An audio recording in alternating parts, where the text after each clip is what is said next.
الحمد لله رب العالمين والعاقبة للمتقين والصلاة والسلام على رسوله الكريم أما بعد فأعوذ بالله من الشيطان الرجيم بسم الله الرحمن الرحيم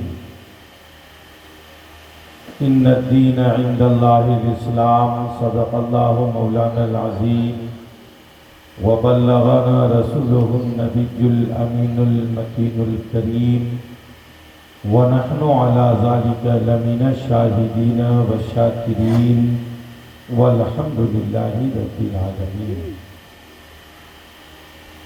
بڑے ہی ادب و احترام کے ساتھ نبی پاک اور آل نبی پاک کی مقدس بارگاہ میں درود پاک کا ہدیہ پیش کریں، بآواز بلند پڑھیں، اللہم صلی علی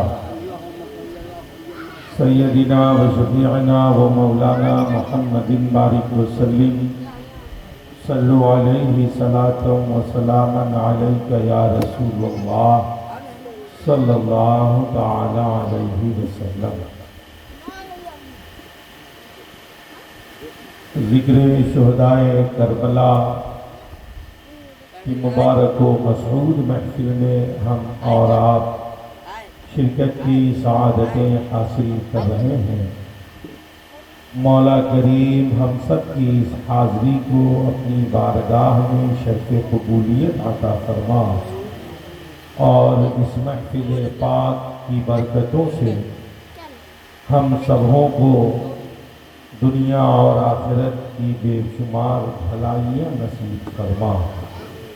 مجھ سے پہلے آپ تمامی حضرات نے حضرت مولانا وسیم مظہری صاحب کو محظوظ کر رہے تھے اور ان سے قیمتی اشعار سماعت کر رہے تھے۔ میں آپ تمامی حضرات کے سامنے حاضر ہوں۔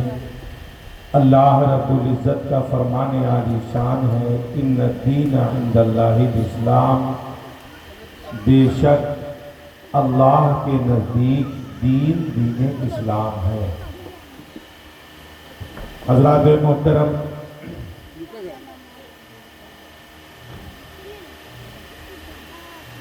اللہ رب العزت نے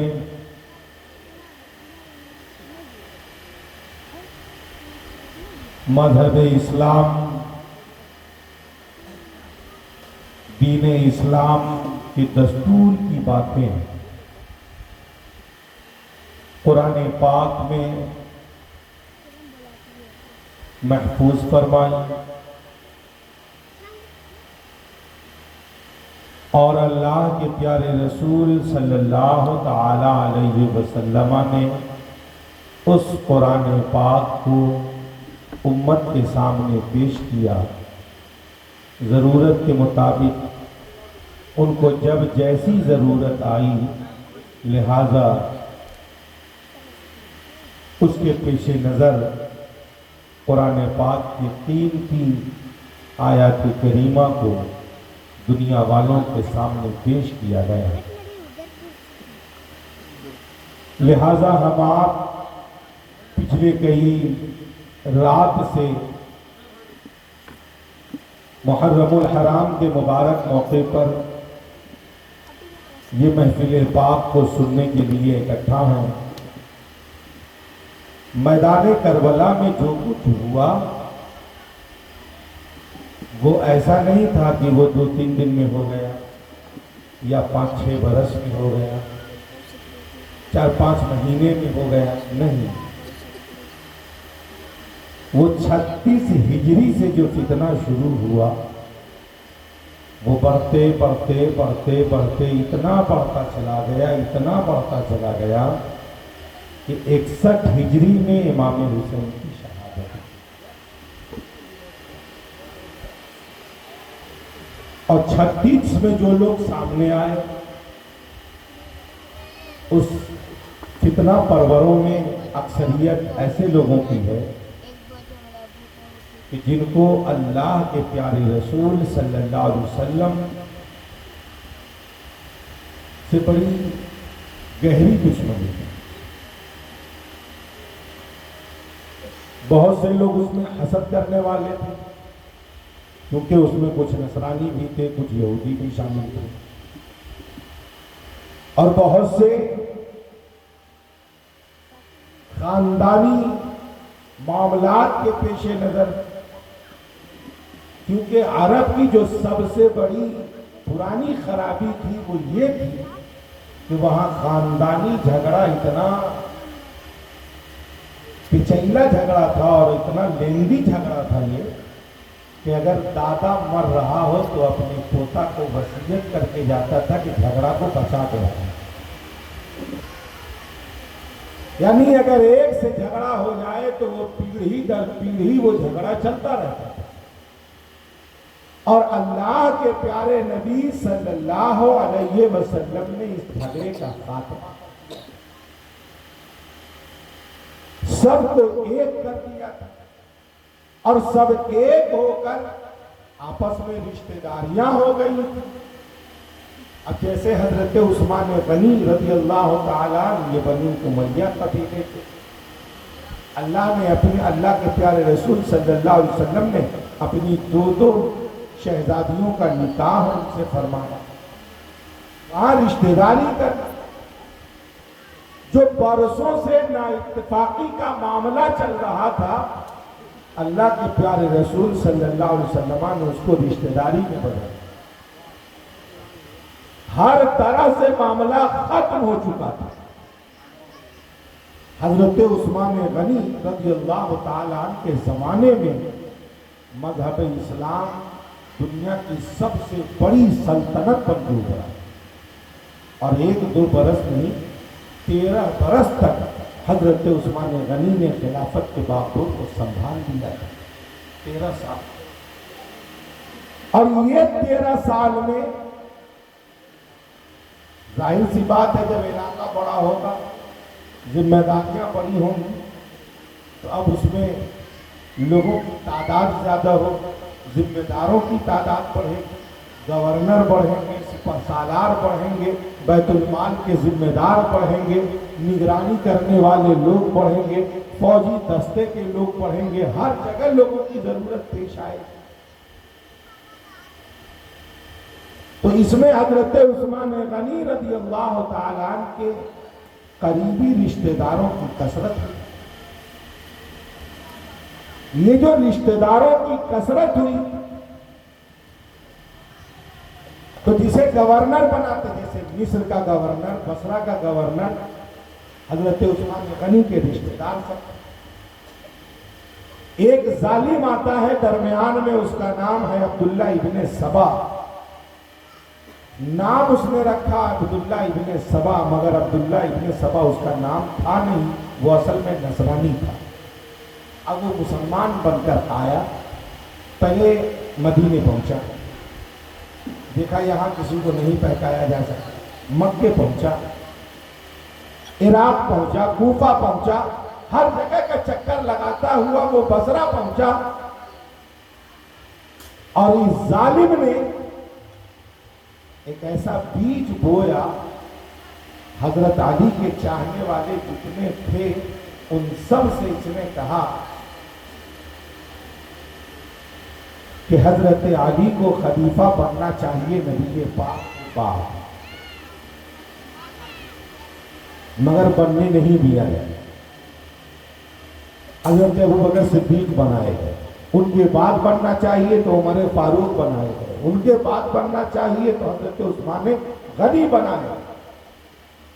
لہذا ہم لوگ حضرت علی کو خلیفہ وقت بنائیں گے، ہم حضرت علی کے چاہنے والے۔ یہ ایک بیج ہو، حضرت علی کو اعتراض ہی نہیں، اور یہ آیا ہے حضرت علی کو خلیفہ۔ حضرت علی نے بھی تو خلیفہ مانا ہے حضرت ابوبکر صدیق کو، حضرت عمر فاروق کو، حضرت عثمان غنی کو، حضرت علی نے بھی مانا ہے۔ حضرات محترم، نتیجہ یہ نکلا کہ کہا گیا کہ تو پھر کیسے کیا جائے؟ تو کہا اس ظالم نے کہ ہم ڈائریکٹ خلافت کی بات نہیں کریں گے، ہم پہلے حضرت عثمان غنی کے جتنے رشتہ دار حکمراں ہیں جہاں جہاں، ان کے خلاف خط لکھیں گے، اگر وہ اس کو بدلتے ہیں تو ٹھیک، اور نہیں بدلیں گے تو پھر ہم لوگ آگے کی بات کریں۔ تو مصر کے گورنر کے بارے میں خط آیا کہ مصر کے گورنر کے معاملات ٹھیک نہیں ہیں، لہٰذا ان کو بدلا جائے۔ جب یہ خط آیا تو حضرت عثمان غنی نے کہا ٹھیک، بدل دیا جائے، بدلنے کی بات ہو گئی، بدل دیا جائے، کس کو رکھا جائے؟ تو حضرت عثمان غنی نے ایک کو مقرر بھی کر دیا، حضرت محمد بن ابو بکر کو مقرر بھی کر دیا کہ یہی جائیں گے۔ لہٰذا یہ لوگ جو آئے تھے کہ حضرت عثمان غنی گورنر بدلیں گے نہیں، تو جب وہ گورنر نہیں بدلیں گے تو ہم لوگ آواز بلند کر دیں گے، تو نتیجہ یہ نکلے گا کہ ہم لوگ عثمان غنی کے خلاف آواز بلند کر دیں گے کہ آپ اپنے رشتہ داروں کو خلیفہ بنا کے رکھتے ہیں۔ استغفر اللہ معاذ اللہ۔ نتیجہ یہ نکلا کہ حضرت عثمان غنی نے ان لوگوں کے تمام کیے کرائے پہ پانی پھیر دیا اور کہا ٹھیک ہے گورنر کو بدل دیا جائے گا، کوئی دقت نہیں ہے۔ لہٰذا جس کو گورنر منتخب کیا گیا اس سے ایک خط دیا گیا کہ یہ خط لو اور وہاں کے گورنر کو جا کر دے دو کہ تمہاری گورنری اب ختم ہوتی ہے، تم معزول کیے جاتے ہو اور تمہاری جگہ یہ محمد بن ابو بکر یہ وہاں کے گورنر بنتے ہیں، لہٰذا یہ ساری ذمہ داری ان کو سونپ دی جائے۔ لہٰذا یہ لوگ روانہ ہو گئے۔ اس میں ایک مروان بن حکم تھا، یہ بھی بنو امیہ قبیلے کا تھا، حضرت عثمان غنی کا رشتہ دار تھا۔ اس نے کیا کیا کہ حضرت عثمان غنی کے مہر کو چرایا اور مہر کو چرا کر ایک خط لکھا، اور وہ خط لکھا وہاں کے موجودہ گورنر پر۔ تو جو موجودہ گورنر تھا وہ مروان بن حکم کا زیادہ قریبی رشتہ دار، حضرت عثمان غنی کے اوپر 3-4 پیڑھی اوپر وہ خاندان میں تھا، مروان بھی 3-4 پیڑھی اوپر تھا۔ مروان نے کیا کیا کہ خط لکھا اور خط کا مفہوم یہ رکھا کہ جیسے ہی یہاں سے لوگ پہنچے اور تم کو دیں کہ تم گورنر اب نہ رہے، لہذا تم لوگ اس پہ حملہ کر دینا اور جو گورنر بن کر گیا ہے اس کو موت کے گھاٹ اتار دینا اور تم اپنی گورنری کو برقرار رکھنا۔ یہ خط دے کر اور ایک سپاہی کو روانہ کیا کہ ان لوگوں سے پہنچنے سے پہلے تم کو پہنچ جانا ہے، تیز رفتار میں یہاں سے نکل جاؤ۔ یہ جو سپاہی اس خط کو لے کر نکلا، راستے میں وہ سپاہی ان لوگوں سے ملاقات ہو گئی، تو جیسے ہی اس سپاہی کو دیکھا تو عبداللہ ابن سبا کو بڑی حیرت ہوئی کہ یہ کیسے ہم تو بہت پہلے نکلے اور ہمارے بعد یہ وہاں سے چلا ہے، ہم تک پہنچ گیا۔ لہٰذا اس کی تلاشی اس نے لینی شروع کی تو تلاشی میں یہ پکڑا گیا وہ خط۔ جب وہ خط پکڑا گیا تو کہا یہ خط کس نے دیا؟ تو اس خط پہ حضرت عثمان غنی کا مہر لگا ہوا۔ عبداللہ ابن سبا نے پوچھا نہیں کہ خط کس نے لکھا؟ اس نے کیا کیا کہ سارے لوگوں کو واپس بلا لیا مدینہ اور ایک نعرہ بلند کیا کہ جب بھیج دیا تھا گورنر بنا کر تو پھر قتل کا پیغام پیچھے سے کیوں بھیجا؟ طرح طرح کی باتیں شروع کر دی۔ ذرا غور کیجیے، یہ سارا بیج بونے والا ہے کون؟ باہر سے آئے۔ اس فتنے کو ہوا دیا کس نے؟ مروان نے۔ حضرت علی کے پاس وہ خط پہنچا تو حضرت علی اس خط کو دیکھے، حضرت عثمان غنی کے پاس آئے تو حضرت عثمان غنی نے فرمایا کہ نہ تو ہم نے اس خط کو لکھا ہے نہ لکھوایا ہے اور نہ اس خط کے مفہوم کے مطابق ہمیں پہلے سے کوئی جانکاری ہے، مگر بات رہی مہر کی تو مہر تو ہمارا ہی۔ تب بات ہوئی کہ رائٹنگ کو پہچاننے والے، تحریر کو پہچاننے والے ماہرین کو بلایا جائے۔ وہ لوگ جب بلائے گئے تو اس نے جیسے ہی تحریر کو دیکھا تو وہ کہتا ہے کہ یہ تو مروان کی تحریر ہے۔ کہاں مروان کو بلایا جائے؟ مروان بلایا گیا۔ جب تک مروان کو خبر نہیں ہے کہ ہماری تحریر پکڑی گئی ہے، مروان کو بلایا گیا، مروان سے کچھ لکھوایا گیا، جب ملائی گئی تحریر تو ہو بہو تحریر اس کی. پوچھا گیا مروان سے کہ یہ تحریر کس کی ہے؟ تو مروان نے بھی قبول کر لیا کہ ہاں یہ تحریر ہماری. کہا کیوں لکھا ایسا؟ کہا وہ ہمارا رشتہ دار ہے، ہٹایا جا رہا تھا، اس لیے ہم نے بچانے کے لیے ایسا کیا.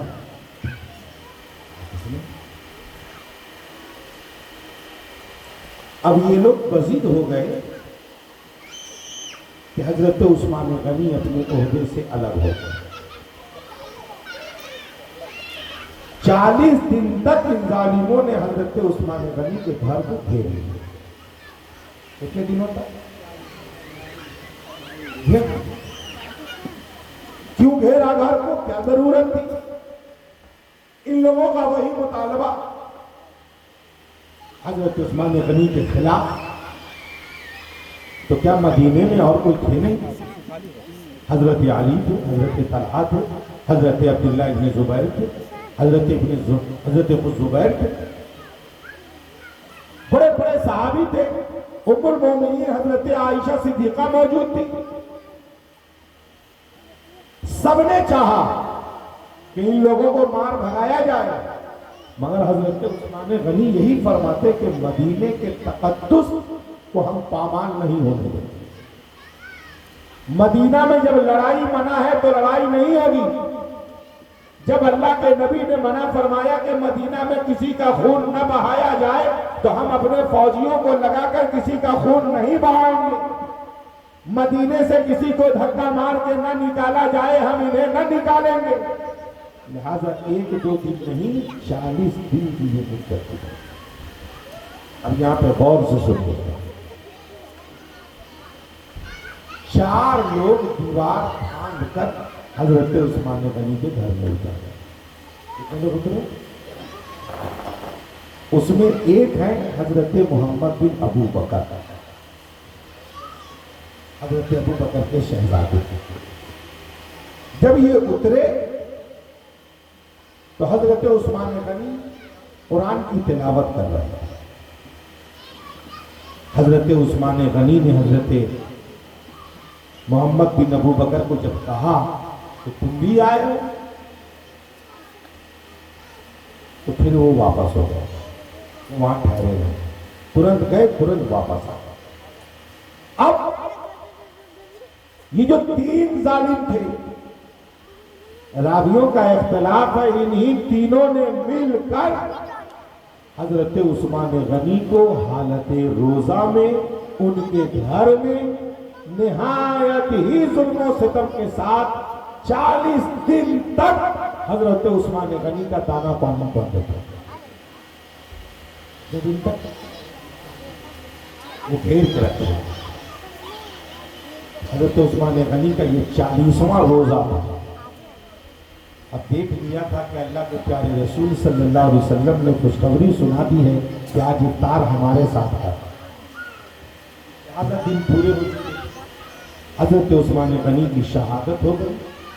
اب جب شہادت ہوئی تو صحابہ کرام 2 حصے میں بٹ گئے.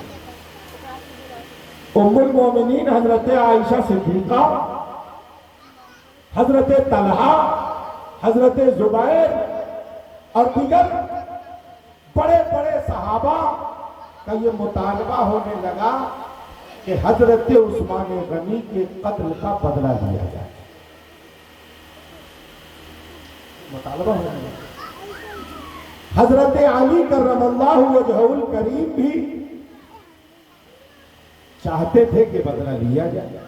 بدلہ لینے کے مخالف حضرت علی بھی نہیں تھی. حضرت علی بھی، ان کا بھی موقف تھا کہ بدلہ لیا جائے گا، مگر حضرت علی کا کہنا یہ تھا کہ ابھی فوراً بدلہ نہ لیا جائے، کیونکہ اس میں لوگوں کو پہچان پانا مشکل ہے. بہت سے باہر کے لوگ اس میں شامل ہیں، کہیں بے گناہوں کی جانیں نہ چلی جائے. اس لیے پہلے حکومتی سطح کو مضبوط کیا جائے اور تفتیش کی جائے، اور جو اصل مجرم ہے اس کو چن چن کر موت کے گھاٹ اتارا جائے. یہ حضرت علی کا کہنا تھا. اور حضرت ام المومنین حضرت عائشہ صدیقہ، حضرت طلحہ، حضرت زبیر، ان سب کا مطالبہ تھا کہ جلدی لیا جائے۔ ان سب کی وجہ سے ناراض ہو کر یہ لوگ مدینے کے باہر چلے گئے۔ جب یہ لوگ مدینے کے باہر چلے گئے، حضرت علی کرم اللہ وجہہ الکریم نے اپنی خلافت کا اعلان فرمایا، لوگوں نے بیعت قبول کر لی۔ ادھر بیعت قبول ہو گئی، سارا معاملہ ٹھیک ٹھاک۔ اب حضرت ام المومنین عائشہ صدیقہ کے ساتھ وہ سب گئے، ان لوگوں کے مطالبات تیز ہوئے کہ حضرت عثمان غنی کے قتل کا بدلہ لیا جائے۔ حضرت امیر معاویہ یہ شام کے گورنر تھے، یہ بھی بنو امیہ قبیلے کے تھے، حضرت عثمان غنی بھی بنو امیہ قبیلے کے تھے۔ 3 پیڑھی کے بعد ان دونوں کا خاندان ایک ہو جاتا تھا۔ تو حضرت امیر معاویہ کا مطالبہ تھا، ان کا بھی یہی مطالبہ تھا کہ بدلہ لیا جائے۔ حضرت علی کی بھی یہی چاہت تھی کہ بدلہ لیا جائے، مگر حضرت علی کا یہ معاملہ تھا کہ بدلہ لیا جائے مگر تحقیق کرنے کے بعد لیا جائے۔ بس بات ہے، یاد رکھیے گا، صحابی وہ اجتہاد کر رہے ہیں، اور اجتہاد کی فضیلت یہ ہے کہ اگر کسی نے اجتہاد کیا اور وہ اجتہاد اگر بالکل درست ہے تو مجتہد کو 2 نیکی ملے گی، اور اگر اجتہاد میں کچھ غلطی ہو گئی تو مجتہد کو 1 نیکی ملے گی، یعنی دونوں صورت میں فائدہ ہی فائدہ۔ تو جو لوگ مدینے سے نکل چکے تھے وہ بھی اجتہاد کر رہے تھے، ان کو بھی نیکی ملے گی، اور حضرت علی رضی اللہ تعالی عنہ ان کو بھی نیکی ملے گی، اور ان دونوں کے اس قدم سے اسلام کا نقصان نہیں بلکہ فائدہ ہی فائدہ۔ نتیجہ یہ نکلا کہ دونوں طرف باتیں زیادہ ہوئی۔ حضرت علی نے صلح کی پوری تیاری کر لی، مگر رات ہی میں ظالموں نے، بلوائیوں نے، فتنہ پروروں نے ایک اعلان کر دیا کہ جنگ کی شروعات ہو گئی۔ اور لوگ بغیر معاملات کو سمجھے جانے بوجھے افواہ پر ہی آپس میں بھیڑ گئے۔ نتیجہ یہ نکلا کہ صحابی پہ اوپر تلوار چلا، اسے جنگ جمل کہتے ہیں۔ معاملہ اتنا طول ہوتا ہے، حضرت علی کرم اللہ وجہ الکریم نے ترنت صلح کیا، اور لوگوں کو یہ احساس دلایا کہ بدلہ لینے کے ہم بھی قائل ہیں، ہمارا یہ نہیں کہنا کہ ہم بدلہ نہیں لیں گے، مگر ہم مہلت اس لیے لے رہے ہیں تاکہ اس بدلے کے نام پر کسی بے قصور کی جان نہ چلی جائے۔ لہذا نتیجہ یہ نکلا کہ جنگ جمل صلح کے بعد ختم ہوئی۔ اب حضرت امیر معاویہ کا وہی مطالبہ بدلا لے، تو حضرت علی اور حضرت ابو سفیان کے بیٹے حضرت امیر معاویہ، ان دونوں کے درمیان بھی پھر ایک جنگ ہو گئی۔ تاریخ میں اس جنگ کو جنگ صفین کہتے ہیں، مگر وہ بھی جنگ صلح پہ ختم ہوئی، دونوں جنگ صلح پہ ختم۔ نتیجہ یہ نکلا کہ جنگیں تو صلح پہ ختم ہو، مگر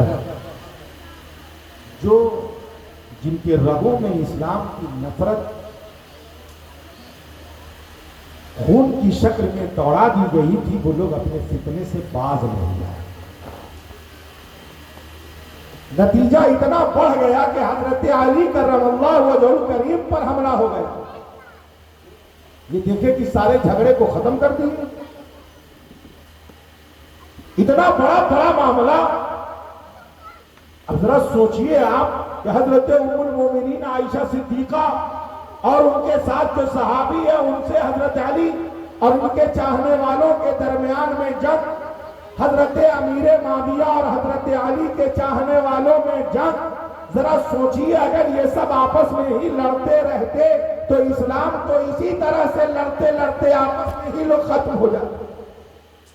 مگر حضرت علی کی دور اندیشی نے اور ان کے تفقہ فی الدین نے اور حضرت علی کی دور اندیشی نے، ان کی حکمت عملی نے ان دونوں جنگ کو جلدی صلح کر کے ختم کر دیا اور مذہب اسلام کو مضبوط و مستحکم کر دیا۔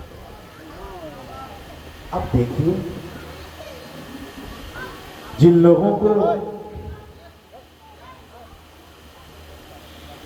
حضرت علی کے سامنے یہ بات واضح ہو کہ ایک حضرت علی کے چاہنے والے ایسے ہیں جو حضرت علی سے محبت کرتے ہیں اور نبی پاک کے دیگر صحابی سے نفرت کرتے ہیں، اور ایک حضرت علی کے چاہنے والے ایسے ہیں جو حضرت علی سے بھی محبت کرتے ہیں اور نبی پاک کے دیگر صحابی سے بھی محبت کرتے ہیں۔ تو حضرت علی نے یہ پہچان بتا دی، ہمارا وفادار وہی ہوگا جو ہم سے بھی محبت کرے، اہل بیت سے بھی محبت کرے اور نبی پاک کے ہر صحابی سے بھی محبت کرے۔ اور جو نبی پاک کے صحابی کی توہین کرتا ہو اور ہم سے محبت کا دعویٰ کرتا ہو، وہ اپنے دعوے میں جھوٹا ہے، وہ ہمارا سچا وفادار نہیں۔ حضرات محترم، عرض یہ کرنا ہے، یہ بات واضح کہ اس میں کچھ لوگ ایسے بھی ہیں جو حضرت علی سے محبت کے نام پر حضرت علی کے خلاف کام کر رہا ہے، ایسے بھی۔ اب ذہن کو حاضر کرو، حضرت علی کی شہادت ہوئی کہ حضرت امام حسن نے اپنی خلافت کا اعلان کر دیا، سب نے بیعت کر دی، سب نے بیعت کر دی۔ جب خلافت کا اعلان کیا اور سب نے بیعت کی تو حضرت امام حسن نے دیکھا کہ کوفہ اور عراق اور مدینہ سب حضرت امام حسن کے ساتھ ہیں، اور شام میں ایک بڑی فوج ہے جو حضرت امیر معاویہ،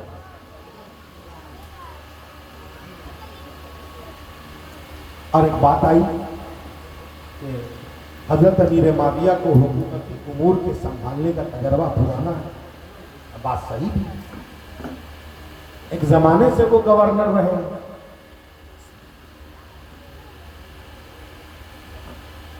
اور حضرت امام حسن رضی اللہ تعالیٰ عنہ کی عمر بھی وہی 19 20 22 سال کے آس پاس کی عمر، یا اس سے زیادہ، اس لیے کہ 2 ہجری میں حضرت، یہ 3 ہجری میں حضرت امام حسن کی پیدائش ہے اور یہ 41 ہجری میں ہو رہا ہے، 39 برس ہے، 19 میں 39 سال ہے، 38 39 سال کی عمر ہے، 40 کے آس پاس کی، اس سے پہلے کی آپ کی عمر ہے۔ لہذا حضرت امام حسن کی خلافت کی مدت 6 مہینے مکمل ہو چکی، اور حضرت امام حسن نے مکمل طور پر جائزہ لے لیا تھا کہ اگر ہم اپنی حکومت کی ضد کرتے ہیں تو اب جو مسلمانوں کی لڑائی آپس میں ہوگی یہ سنبھال کے باہر ہوگی، یہ کنٹرول کے باہر ہوگی۔ حضرت امام حسن نے یہ فیصلہ لیا اور حضرت امیر معاویہ کو اسلام کا پہلا بادشاہ بنا کر دنیا والوں کے سامنے پیش کیا۔ اس میں شرائط کہ قرآن و سنت کے مطابق سارے کام، مذہب اسلام کی ترویج و اشاعت کا جو سلسلہ جاری تھا وہ جاری و ساری رہے گا، جن کو جو وظائف ملتے تھے وہ ملتے رہیں گے، مذہب اسلام کی جو سرحدوں کی حفاظت کے مسائل تھے وہ سب پورے کیے جائیں گے، اور مذہب اسلام کے ترویج و اشاعت کے لیے جو کوششیں پہلے سے کی جا رہی تھی وہ جاری و ساری رہیں گی۔ لہذا اس کو جاری و ساری رکھا تھا۔ حضرت امیر معاویہ نے 19 سال تک خلافت کے باقیوں کو سنبھالا۔ اس میں ایک بات کہ اس شرط میں یہ شرط بھی رکھی گئی تھی کہ حضرت امیر معاویہ اپنے بعد کسی کو اپنا جانشین مقرر نہیں کرے. حضرت امیر معاویہ کے بعد ایک شورا کمیٹی بنائی جائے گی مسلمانوں کی، اور وہ مسلمانوں کی کمیٹی طے کرے گی کہ اب کون خلیفہ ہے. اور ایک روایت یہ بھی مشہور ہوئی جس کے دلائل بہت مضبوط نہیں ہے، مگر یہ بھی روایت مشہور ہو گئی کہ حضرت امیر معاویہ کے بعد خلافت حضرت امام حسن کے یہاں لوٹے گی. اگر امام حسن زندہ نہ رہے تو ان کے بعد حضرت امام حسین کے یہاں وہ خلافت لوٹے گی. یہ مشہور ہوئی مگر اس کے دلائل بہت مضبوط ہیں. حضرات محترم ذہن کو حاضر کریں. دو بات یہ بات طے ہو چکی حضرت امیر معاویہ کے بعد. اب ایک بات کہ حضرت امیر معاویہ نے اپنا کسی کو ولی عہد یزید کو مقرر کیا، یہ بھی روایت ہے مگر نہیں. حضرت امیر معاویہ نے نام پیش کیا مگر اس نام کو قبول نہیں کیا، کیونکہ یزید کا جو کردار تھا وہ کردار اس کا ایسا قطعی نہیں تھا جو اسے خلیفہ وقت بنائے گا. لہذا کردار اس کا اچھا تھا نہیں، بائیکاٹ تو کر دیا گیا اس کو، مگر بات یہ آئی کہ یزید سدھر جائے گا، اچھا ہو جائے گا، بڑھیا ہو جائے گا، سب ہو جائے گا. 60 ہجری کے رجب کے مہینے میں حضرت امیر معاویہ کا انتقال ہوا. جب حضرت امیر معاویہ کا انتقال ہوتا ہے رجب کے مہینے میں، تو یزید نے کیا کیا کہ حضرت امیر معاویہ کے انتقال کے بعد اپنے ذہن کے لوگوں کو اپنے فیور میں دیا اور اپنے آپ کو اپنے باپ کے بعد خلیفہ ہونے کا اعلان کیا. بس آپ یہ سمجھ لیجئے کہ باپ امام ہے، باپ کا انتقال ہوا، بیٹے نے مسلح سنبھال لیا. تو ٹھیک ہے، بیٹا مسلح سنبھالے تو بیٹا اگر مسلح سنبھالے تو باپ جیسے اچھے سے نماز پڑھاتا تھا تو یہ بیٹے کے لیے بھی ضروری ہے کہ بڑھیا سے پڑھائے. باپ جس پابندی کا لحاظ کرتا تھا یہ بیٹے کے لیے بھی ضروری ہے کہ وہ پابند ہو. اور بیٹا کو کچھ آئے ہی نہیں ہے، مسلح پہ کھڑا ہو جائے تو کون اس کو قبول کرے گا؟ بس یہی ہوا. اس نے اپنے آپ کو خلیفہ ہونے کا اعلان کیا. اب جو جہاں جہاں گورنر لوگ تھے ان گورنروں کے پاس اس نے اپنے پیغام کو بھیجنا شروع کیا کہ تمہاری گورنری برقرار رہے گی ہم اگر خلیفہ برقرار رہے.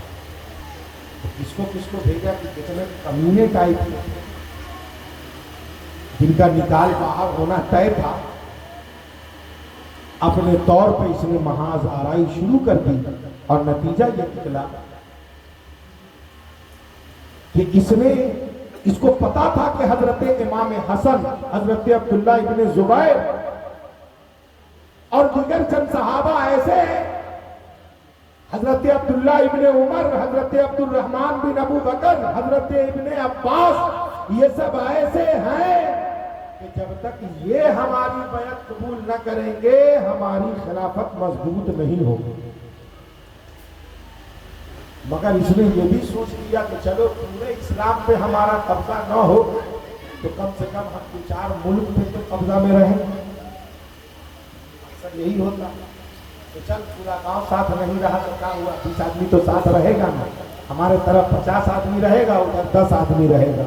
یہی سوچ اس نے کیا کیا کہ وادی مدینہ کا جو گورنر تھا اس کے پاس خط بھیجا کہ حضرت امام حسین کو حضرت امیر معاویہ کے انتقال کی خبر پیش کرو اور ان سے کہو کہ یزید نے اپنی خلافت کا اعلان کر دیا ہے، آپ بھی یزید کی بیعت کر دیں۔ بیعت سے مراد کیا ہے؟ اس بیعت سے کیا مراد ہے؟ سنیے، آج راجیہ سبھا کا الیکشن ہوتا ہے تو راجیہ سبھا کے الیکشن ووٹ کم ہوتا ہے، جو وہاں سے چنے ہوئے ودھایک یا جو ایم پی گئے ہیں چنے ہوئے وہ دیں گے، عام پبلک وہاں ووٹ نہیں کرتی۔ خلیفہ کا جب الیکشن ہوتا تو ہر آدمی کو نہیں، جو سردار قسم کے لوگ ہیں اس نے بیعت کر لی، مان لیا کہ ہاں وہ ہمارا خلیفہ ہے، بس یہ کوٹ مقصد تھا۔ یہ جو پیری مریدی والی بیعت ہے وہ نہیں، پیری مرید والا جو بیعت ہوتا ہے، ہم نے یہاں تک سنا کہ لوگ کہتے ہیں کہ یزید سے اگر امام حسین مریدے ہو جاتے تھے، استغفر اللہ معاذ اللہ ثم معاذ اللہ، یہاں پیری مریدی کا جھگڑا نہیں تھا۔ اب سمجھنے والی بات جو سمجھ میں آتا ہے وہ کہتے ہیں کہ بیعت کی بات ہوتی ہے کہ بیعت امام حسین نے بیعت نہیں قبول کی، تو بیعت قبول کا مطلب کہ اس کی خلافت کو قبول نہیں کیا۔ کیوں نہیں کیا؟ کیا ریزن؟ تو خلافت اس لیے قبول نہیں کیا کہ اللہ سب سے بڑی ذمہ داری کس کی ہے؟ امت میں سب سے بڑی شخصیت کون تھی اس وقت؟ حضرت امام حسین کے علاوہ کون؟ اللہ کے پیارے نبی صلی اللہ علیہ وسلم کے پیارے نواسا ہے۔ نبی پاک نے جن کو اہل بیت کہا ہے، اپنا بیٹا کہا، نبی پاک نے جن کے بارے میں کہا حسین مجھ سے ہے، میں حسین سے ہوں، لہذا ذہن کو حاضر کرے آپ۔ امام حسین نے ان کی ذمہ داری زیادہ، تو امام حسین کے پاس دو آپشن تھا، ایک رخصت کا اور ایک عزیمت کا۔ رخصت کا یہ آپشن کہ یزید کو نہ مانتے، چپ چاپ ہو جاتے، غور ہو جاتے، خاموش ہو جاتے، یہ ہوا رخصت، جان بچتی۔ اور عزیمت یہ ہے کہ کھلم کھلا یزید کے خلاف، اس کے فتنے کے خلاف، اس کی بدکرداری کے خلاف اور اس کے بھرشٹاچار کے خلاف دنیا والوں کو صرف بتایا، یہ نہیں کہا کہ تم اس کو خلیفہ نہیں ہم کو خلیفہ مانو، یہ نہیں، بس دنیا والوں کو یہ بتایا کہ یزید خلیفہ اسلام بننے کے لائق نہیں، بس نہیں پتا۔ اور اس کو بلند کر دیا اس لیے کہ اگر ظلم کے خلاف کوئی آواز اٹھانے والا نہ ہو تو پھر دنیا بہت جلد ختم ہو جائے، ظلم کا بازار گرم ہو جائے۔ امام حسین نے آواز بلند کیا تو یزید کی طرف سے کیا پلان سیٹ تھا کہ اگر وہ نہ مانے تو مدینے میں ہی ان کو شہید کر دیا۔ اب سنو، حضرت امام حسین نے یزید کا انکار کیا تو مدینے میں لوٹے، مکہ آنے کی کیا ضرورت؟ مکے میں لڑ لیتے، کوفہ جانے کی کیا ضرورت تھی؟ تو سنیے، حضرت امام حسین نے یہ اعلان کیا کہ نہ تو ہم کسی پر ظلم کرنے جا رہے ہیں اور نہ ہم کسی سے تکبر کر رہے ہیں اور نہ ہم کسی کو نیچا دکھانا چاہ رہے ہیں، ہم اپنے نانا جان کی امت کی اصلاح کے لیے مدینے سے نکل رہے ہیں۔ ان کو یہ بتانے نکل رہے ہیں کہ جو آج کا خلیفہ ہے اس کے کارنامے کو اسلام کا کارنامہ نہ سمجھ لینا، اس کے کرتوت کو اسلامی کرتوت نہ سمجھ لینا، کیونکہ یزید کو شراب پینے کی لت تھی اگر یزید خلیفہ امام حسین مان لیتے تو خلیفہ شرابی اگر ہو تو رعایا کو شرابی ہونے سے کون بچا لیتا؟ اگر خلیفہ زانی ہو جاتا تو رعایا کو زانی ہونے سے کون بچا لیتا؟ اگر خلیفہ سود کا لحاظ نہ کرتا تو رعایا کو سود کے دلدل سے کون بچاتا؟ امام حسین نے یزید کے خلاف جو محاذ آرائی شروع کی وہ صرف اس لیے کہ یزید کا کارنامہ اس کا ذاتی ہے، اس کے کارنامے سے اسلامی تاریخ کا کوئی لینا دینا نہیں۔ اللہ اکبر، نعرہ تکبیر، اللہ اکبر، نعرہ رسالت یا رسول اللہ، نعرہ رسالت یا رسول اللہ، نعرہ حیدری یا حیدری، نعرہ حیدری یا حیدری، نعرہ تکبیر، اللہ اکبر۔ اللہ کے محترم کو حاضر کریں کہ حضرت امام حسین نے اس لیے یزید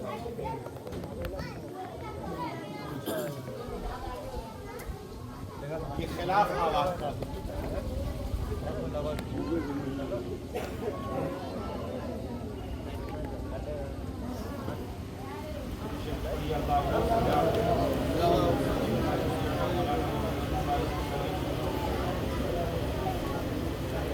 مائک آپریٹر وہاں پہ ہے، آواز تھوڑی سی بڑھا دیں۔ اور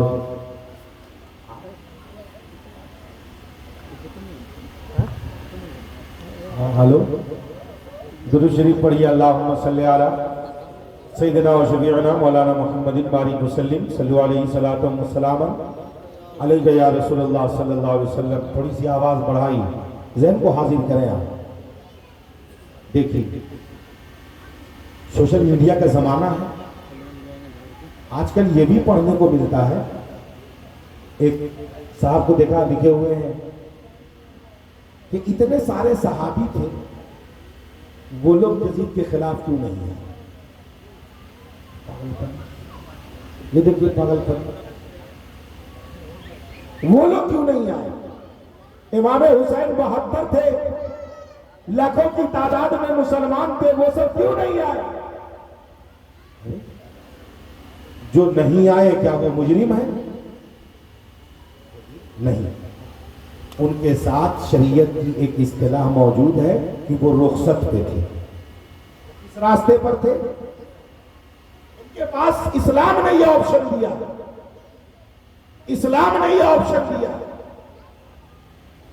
کہ ان کے پاس یہ آپشن تھا، وہ رخصت پہ قائم تھے۔ اور امام حسین جو مکہ مدینہ سے مکہ، مکہ سے کوفہ منزل و منزل چل رہے تھے، امام حسین نے عزیمت کی راہ کو قبول کیا، اور عزیمت کی جو راہ ہے اس میں تکلیف ہے، اس کو اور توڑ کے ہم سمجھاتے ہیں۔ رخصت یہ ہے کہ ڈاکٹر نے منع کیا ہے کہ روزہ مت رکھیے ورنہ جان چلی جائے، ڈاکٹر نے منع کیا کہ روزہ نہیں رکھیے جان چلی جائے، ڈاکٹر دیندار ہے، متقی پرہیزگار ہے، کہا روزہ نہ رکھیے جان چلی جائے۔ تو جان بچانے کے لیے روزہ نہ رکھنا یہ رخصت کے پیش نظر اسلام نے اجازت دی ہے۔ جب آپ کی طبیعت اچھی ہو تو رکھ لیجئے، نہ رکھ پائیں تو فدیہ دے لیجئے، یہ رخصت ہے۔ اور عزیمت کیا ہے؟ مرنا تو طے ہے، آج مرے یا کل مرے، ہم روزہ رکھیں گے ہی، اگر موت ہوگی تو حالت روزے میں ہو جائے گا، یہ عزیمت ہے۔ تکلیف ہوگی تھوڑی، مشکلات بڑھیں گی، تکلیفیں بڑھیں گی، سب ہوگا، مگر یاد رکھیے گا موت اپنے وقت پہ آئے گا۔ نہ وینٹیلیٹر سے کوئی بچے گا، نہ آئی سی یو سے کوئی بچے گا، نہ آکسیجن سے کوئی بچے گا۔ انسان بچتا ہے اپنی زندگی سے اور مرتا ہے اپنی موت سے۔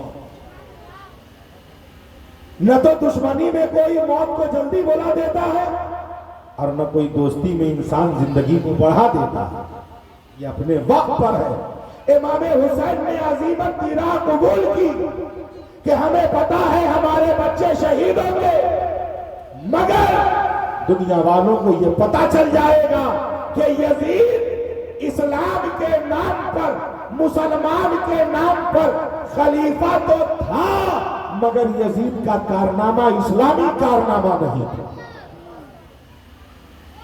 وہ اسلامی تھا۔ اور یہ بات واضح ہو، یہ بات واضح ہے کہ یزید کا کارنامہ اسلامی کارنامہ نہیں۔ اب اسلامی کارنامہ کیا ہے سنیے، یہ ہر مسلمان کی ذمہ داری ہے کہ وہ اسلامی شناخت کو بچاتے رکھے، ہر مسلمان۔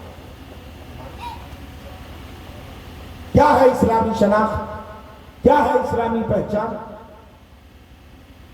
ہم نہائیں تو اسلامی طریقے پہ نہائیں، ہم کھانا کھائیں تو اسلامی طریقے پہ کھائیں، ہم کسی سے ملیں تو اسلامی طریقے پہ ملیں، ہم کسی سے ملاقات کریں تو اسلامی طریقے پہ ملاقات کریں۔ لہذا ہم ہر حال میں اپنے نبی کے پیارے طریقے کو اپنے سینے سے لگا کے رکھیں، تاکہ نتیجہ یہ نکلے کہ ہمیں دیکھ کر دوسرے کے دل میں اسلام کے لیے محبت پیدا ہو جائے۔ حضرات محترم، عرض یہ کرنا کہ یزید نے پوری محاذارائی کر لی اور امام حسین کو مدینے میں ہی شہید کرنے کی تیاری کر لی۔ امام حسین نے یہ طے کر دیا کہ مدینہ چھوڑ دے گا۔ کئی وجہ، اگر امام حسین مدینے میں لڑتے تو امام حسین کے ساتھ لوگ زیادہ ہوتے، امام حسین کے ساتھ لوگ زیادہ ہوتے، مگر امام حسین لڑ نہیں سکتے۔ کیوں؟ کہ ابھی جو مہینہ چل رہا ہے، اس مہینے میں لڑنا منع ہے۔ مہینہ کون چل رہا ہے؟ رجب۔ اور مہینہ تھا جب خبر آئی تھی تو مہینہ کون تھا؟ رجب کا تھا۔ کیا نقشہ ہے؟ سال میں کتنے مہینے ہیں جس میں لڑنا منع ہے؟ اس دن ہم آپ کے سامنے سنایا 4 مہینے۔ کتنے؟ امت والے کتنے مہینے؟ 4 مہینے، رجب اور اس کے بعد ذی-قعدہ، ذی-الحجہ، محرم، یعنی عید کے بعد والا مہینہ، جس کو آپ لوگ گاؤں دیہات میں کہتے ہیں کھالی۔ ذی-قعدہ، ذی-الحجہ اور محرم، 3 مہینہ وہاں اور 1 مہینہ رجب۔ یہ حرمت والے 4 مہینے۔ حضرت امیر معاویہ کا انتقال رجب، یزید اپنے آپ کو خلیفہ کا اعلان کر رہا ہے رجب، امام حسین نے آواز بلند کیا یزید کے خلاف رجب میں، تو یزید اگر ظلم کر رہا ہے رجب میں تو وہ زیادہ گنہگار ہو رہا ہے، اور میرے حسین رجب میں اسلام کے پرچم کو بلند کر رہے ہیں تو زیادہ ثواب کے حقدار ہو رہے ہیں۔ دیکھیے رجب، اب رجب میں تیاری ہو رہی ہے کہ مدینہ سے نکلنا ہو، تو امام حسین نکل پڑے گا۔ شعبان کے مہینے میں پہنچے کہاں؟ مکہ۔ اب سنیے بس یہ آخری بات، اس کے بعد اپنی گفتگو درود شریف پڑھیے۔ اللہم صلی علی سیدنا و شفیعنا مولانا محمد بارک وسلم، صلی علیہ صلاۃ و سلام علیک یا رسول اللہ صلی اللہ تعالی علیہ وسلم۔ ذہن کو حاضر کریں، جب نکل رہے ہیں تو تیاری کیا کہ کس کے ساتھ جائے، کوئی جائے تو حضرت امام حسن کے جو خاندان کے کچھ لوگ تھے وہ رکے مدینہ۔ حضرت امام حسین اپنے پورے گھر کے ساتھ، اپنی تمام بیویاں، اپنے تمام بچے، صرف حضرت صغرا کو چھوڑا اور سب کو لیا۔ بہن حضرت زینب وہ بھی تیار ہوئی کہ ہم بھی چلیں گے۔ حضرت زینب کے دونوں شہزادے یہ سب تیار ہو گئے۔ سب نے بارگاہوں میں حاضری دی. آقا امام حسین امی جان کے آستانے پر گئے, بھائی جان کے آستانے پر گئے, سلام پیش کیا. نانا جان کے آستانے پر آئے, دربار رسالت میں حاضری پیش کی. ہر جگہ حاضری پیش کرنے کے بعد پوری تیاری ہو چکی تھی کہ نکلنا ہے. گھر میں آئے, حضرت زینب سے کہا جلدی چلو. تو حضرت زینب کہتی ہیں کہ حضرت علی اصغر حضرت صغرا کی گود ہے, اب وہ گود بدل نہیں رہے. امام حسین نے کہا کسی گود میں کیا رکھا؟ نہیں. امام حسین خود تشریف لاتے. حضرت صغرا کہتی ہے بابا جان, پھوپھی آئی, بہن سکینہ آئی, علی اکبر آئے, کسی کے گود میں علی اصغر نہیں. ابھی علی اصغر کی عمر کتنی ہے؟ نہیں, ابھی ان کی عمر ہے 1.5 ماہ. کتنا مہینہ عمر ہے؟ 1.5 مہینہ. 6 مہینہ ہی کربلا میں ہوں گے. ابھی یہ رجب کا مہینہ چل رہا ہے, شعبان شروع ہونے والا ہے, لہذا ابھی یہ 1.5 مہینے کے تھے. کسی نے کہا 1 مہینہ, کسی نے کہا 1.5 مہینہ, مگر یہ اتفاق ہے 1.5 مہینہ. اگر آپ جوڑیے گا بھی تو شعبان 1, رمضان 2, شوال 3, ذوالقعدہ 4 اور ذی الحجہ 5 اور 1 مہینہ پہلے والا تو وہ 6 اور محرم کے 10 کو تو شہادت ہی ہو رہی ہے. حضرات محترم 1 یا 1.5 مہینے کے تھے حضرت علی اصغر. امام حسین نے کہا بیٹا چلو, چلنا ہے. تو حضرت صغرا کہتی ہیں ابا جان آپ بلائیے, اگر یہ چلے گئے آپ کے گود میں تو آپ لے جائیے, اور اگر یہ آپ کے گود میں نہ گئے تو علی اصغر کو میرے پاس چھوڑ جائیے. جب مجھے بلوائیے گا تو میرے ساتھ علی اصغر بھی آ جائے. کہا ٹھیک ہے, ایک بات علی اصغر کے کان میں کہنے دو, پھر اس کے بعد ہم بلائیں گے. اگر علی اصغر نہ آئے تو تمہارے ساتھ چھوڑ دیں. امام حسین نے صرف کان میں اتنا کہا بیٹے آپ کو مدینہ نہیں رہنا ہے, کربلا میں جامع شہادت نوش کریں. سوچیے 55 برس کے بوڑھے باپ کو 1 مہینے کے بیٹے کی شہادت کی خبر معلوم ہے, اس باپ کے دل کی کیفیت کیا رہے گی؟ اور ان کو آج سے تھوڑا معلوم ہے. ارے کربلا کی مٹی اٹھا کر ابراہیم نے نانا جان کو لا دیا کہ یہاں امام حسین شہید ہو. جس دن شہید ہوں گے اس دن خون ہو جائے. نبی پاک نے تو یہ تک کہہ دیا تھا کہ بنی امیہ میں ایک نوجوان ہوگا جو ہمارے نواسے کو شہید کرائے گا, اس کا نام یزید ہوگا. ساری بات واضح ہے. امام پاک نے جیسے ہی بیٹے سے کہا کربلا چلنا ہے, اب پڑھایا ہاتھ. وہ 1 یا 1.5 مہینے کا شہزادہ جو اب تک گود بدل نہیں رہا تھا, اچھل کر امام حسین کی گود اٹھا. امام حسین کی آنکھیں آپ دیدہ اپنے شہزادے کو سنبھالے اور پورا قافلہ لے کر فجر سے پہلے یا فجر سے فارغ ہو کر برآمد دیگر مدینہ منورہ سے روانہ ہو گئے. ذرا سوچئے, حجاج کرام سے پوچھیے کہ جب ایک حاجی مدینہ چھوڑتا ہے تو اس کی کیفیت کیا ہوتا ہے. اب وہ امام حسین جو بچپن میں مسجد نبوی شریف میں کھیلتے پہنچ جائیں تو نانا خطبہ روک کر نواسے کو گود میں اٹھاتے تھے. جن کا بچپن مسجد نبوی شریف کے صحت میں گزرا ہے, 55 برس کی عمر ہو گئی, یعنی آج تک مدینہ کو مکمل طور پر کبھی نہیں چھوڑا جب سے پیدا ہوا. بچپن وہی, جوانی وہی, ادھیڑ وہی, شادی وہی, اور کچھ وہی, اور آج وہ مدینہ چھوٹ رہا ہے کیا اس کیفیت کو کوئی مورخ لکھ سکتا ہے؟ کیا کوئی بیان کرنے والا مقرر بیان کر سکتا ہے؟ کسی کے دل کی کیفیت کو کوئی سنا سکتا ہے؟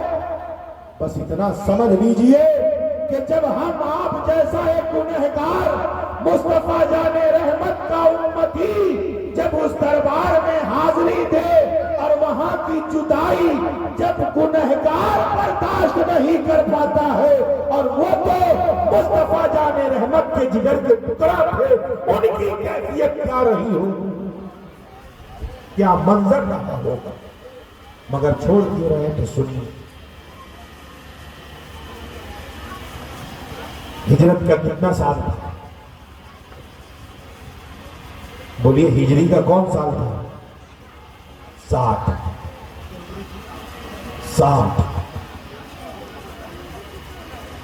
ہجری کی شروعات کب سے ہے؟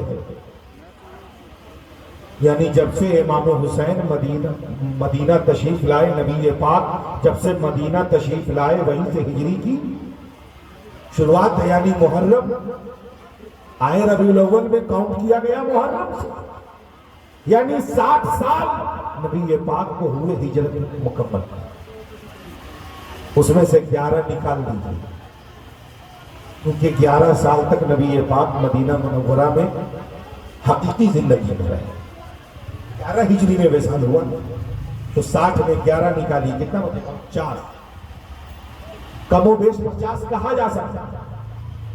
لہذا ذرا غور کیجیے، کم و بیش 50 برس پہلے نانا نے مکہ کو چھوڑا تھا، مدینہ آئے تھے اسلام کو پھیلانے کے لیے، 50 برس کے بعد نواسا نے مدینہ کو چھوڑا ہے، مکہ آ رہے ہیں اسلام کو بچانے کے لیے، صرف 50 برس نانا آئے تھے اسلام پھیلانے کے لیے، اور نواسا اب 50 برس کے بعد مدینہ سے پھر مکہ جا رہے ہیں اسلام کی شناخت کو بچانے۔ حضرات محترم امام حسین مدینہ مکہ پہنچے، شعبان رہے مکہ، رمضان رہے مکہ، شوال رہے مکہ، ذی قعدہ رہے مکہ، ذی الحجہ کے مہینے میں جب پوری دنیا کے لوگ حج کر کے اپنے گناہ کو مٹانے کے لیے مکہ آ رہے ہیں، تو میرے آقا امام حسین حج کی حرمت کو بچانے کے لیے مکہ سے کوفہ جا رہا ہے۔ ایک تو موقع چھوڑو، امام حسین کے پاس آپشن تھا کہ ہم جب مکہ میں ہیں تو حج کر لیں، ہم جب مکہ میں ہیں تو حج کر لیں، آپشن تھا، حج کرتے، حج کرنے کے لیے رک جاتے، اور امام حسین اگر حج میں مکہ المکرمہ سے اعلان کر دیتے کہ یزید کے خلاف، تو پھر یزید کی تو ایسے ہی ہٹیاں کھڑی ہو جائے۔ یزید کو یہی ڈر سما رہا تھا کہ اگر حج میں امام حسین مکہ رک گئے تو بہت مشکل ہو جائے گی، لہذا حج سے پہلے ان کو وہاں سے نکالو۔ تو بہت سارے ہیلے بہانے اور بہت ساری جھوٹ کو پروسا گیا، اور دھوکے کے پیش نظر امام حسین کو مکے سے بلایا گیا۔ لوگ کو لگ رہا تھا کہ امام حسین کو دھوکہ دے کے بلایا جا رہا ہے، مگر سچائی یہ ہے کہ امام حسین اپنے وقت پر اپنی منزل پہ جا رہے ہیں، کسی کے دھوکے میں نہیں جا رہے۔ ہر انسان کے مرنے کی جگہ طے ہے، امام حسین کی تو جگہ ایسی طے ہے کہ وہاں کی مٹی کو نانا جان کو دکھایا گیا۔ اور سنیے، نبی پاک صلی اللہ علیہ وسلم کا وصال پرمنال ہوا تو وفات ظاہری کے وقت نبی پاک کی کل 9 ازواج مطہرات زندہ تھی۔ کتنی؟ 9۔ اب جب امام حسین میدان کربلا میں شہید ہو رہے تھے تو امام